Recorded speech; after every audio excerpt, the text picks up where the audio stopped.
Ceux qui ont aimé ma vidéo, comment installer une fenêtre comme du monde conforme, solide et conforme pour que ça reste esthétique dans une fondation.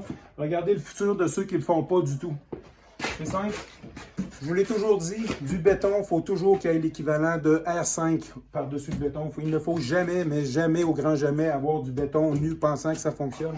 Puis ici, vous allez, il y avait un soufflage en PVC, donc le PVC ne pouvait pas être attaqué par l'humidité.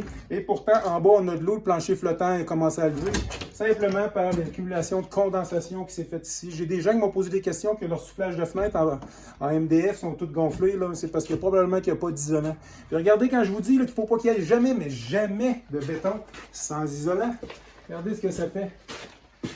Ici, le styrofoam de la fondation, une fondation d'à peu près 17 ans, il y avait juste un demi-pouce, parce que la fondation est un demi-pouce plus grand que le styrofoam. Donc, tout le haut de la fondation avait un demi-pouce, il y avait de la laine, pas de par vapeur par-dessus la laine, et juste la condensation qui s'est créée dans ce petit demi-pouce de béton-là avec les années. On a de la moisissure ou des saletés en arrière. Je ne suis pas sûr que c'est de la moisissure, mais on a des saletés. Là, on va voir quelqu'un qui va faire un test. Sauf que, regardez-moi bien le dégât. Là. Le sous-sol était complètement fini. Puis là, maintenant, il est fini.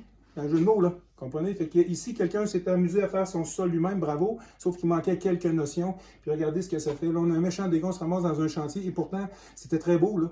Mais tout ce qui est en arrière ne fonctionnait pas parce que des petits détails niaiseux qu'on doit suivre à la lettre, comme ne jamais voir un morceau de béton sans le recouvrir d'au moins R5 d'isolant. Regardez ce que ça cause 17 ans plus tard. Et là, on est chanceux parce que ça aurait pu être pire que ça.